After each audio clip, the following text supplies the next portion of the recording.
Now, after Pusha T had announced that he's not cool with Travis Scott, that he has a beef with Travis Scott over the song Meltdown that had featured Drake, I decided to take a look back at that record and I noticed a few things that stood out to me. As I was listening to Drake's verse, I realized he dissed quite a few people. And it's no surprise Pusha T would be mad at Travis Scott for playing the song in front of him without him showing Drake's part of the song. After Pusha T had came out and called out Travis Scott for showing fake love and claimed he was showing snake-like behavior, it was after hearing the song and Drake's verse again is when I realized why this song pissed Pusha T off so much. And not just because Travis hid his verse from him, it's also what was said in the verse as well. Imagine if Travis Scott walks in unannounced and plays a diss track made for you, and you don't find out till its official release that the song he played in front of you was a diss from Drake.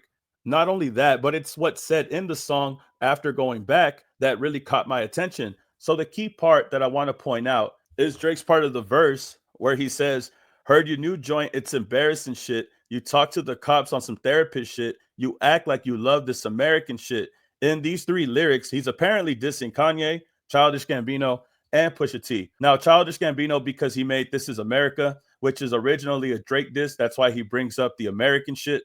And diss Kanye, because there was a time where Kanye was being bombarded by paparazzi and called the cops. And also around the same time, people were saying that he needed therapy. He was also not cool with Drake at this time as well. And then in the same bar, he disses Pusha T. Now, like I said, at this time, Drake and Kanye were not cool. And Kanye was now inheriting Pusha T's beef with Drake. This is followed by the lyrics, "Your bodyguard put in some work on the flute. Now you want to go and inherit that shit. Don't talk to the boy about comparison shit or come to the boy about some arrogant shit." And this is Drake talking about how Pusha T got one over him about the story of Adidon. And now Kanye is trying to inherit that beef, like I said. But real quick side note, I find it funny that this inherit word has been thrown around Pusha T and Drake's beef for a really long time. Drake says it in regards to Kanye or people inheriting the beef that Pusha has with Drake. Kendrick also said it in Euphoria. Kendrick says, "I don't like you popping shit at Pharrell. For him, I inherit the beef. Yeah, fuck all the push and P. Let me see you push a T. You're better off spinning again on him if you think about pushing me. He's Terrence Thornton. I'm Terrence Crawford. Yeah, I'm whooping feet."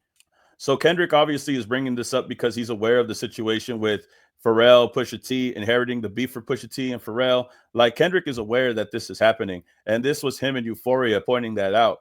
So not only was Pusha T vocal about this situation, Kendrick Lamar was vocal about this situation back when Euphoria had dropped with this subtle line right here.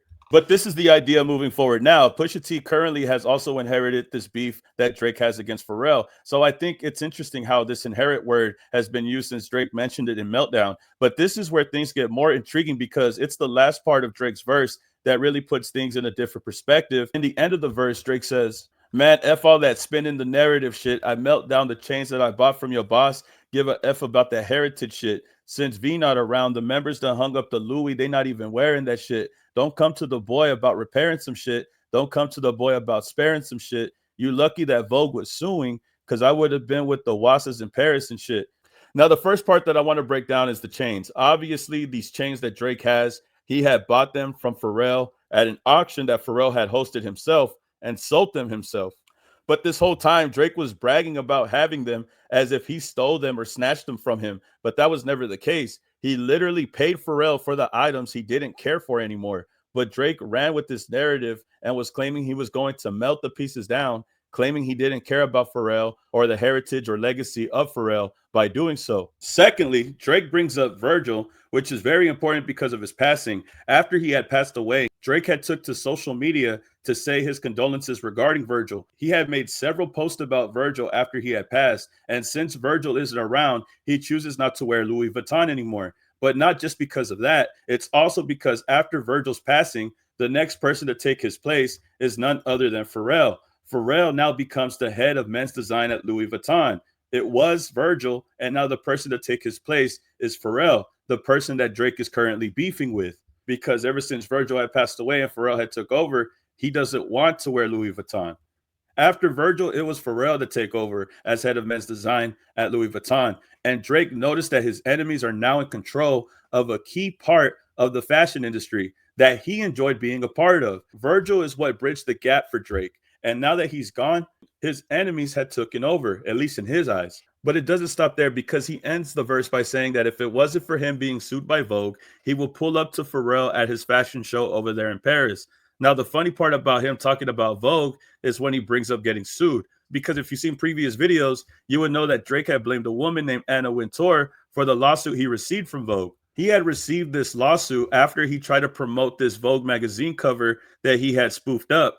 Drake had made a fake Vogue magazine cover to promote her loss with 21 Savage, but it was in the caption where he thanks Vogue and Anna Wintour. Despite Miss Wintour and Vogue not knowing Drake was going to fake a cover of the magazine, he thanked them anyways. But I think this was to throw a wrench at the fashion industry and the relationships between the fashion elites because Anna Wintour is a very good friend with none other than Pharrell. Her and Pharrell are very good friends and are very close together with the fashion industry. Even going as far as last month, she was seen rocking a custom Louis Vuitton by Pharrell Williams over there at the Mark Hotel before they set up to go to the Met Gala. So, like I said, I think this was to throw a wrench at the fashion industry and the relationship between Pharrell and Miss Wintour because Anna Wintour is very good friends with Pharrell. They've grown a very solid relationship, her and Pharrell. And I think this was Drake trying to muddy the waters by faking the cover of Vogue and thanking Miss Wintour in the caption. I think he was trying to see if she still rocked with him or his enemies, which is Pharrell and Pusha T. But funny enough, she chose Pharrell because right after this, Vogue, like I said, had sued Drake. They didn't want any part of what Drake had going on. They had submitted a lawsuit. And now, just to point out, the publisher, Condé Nast,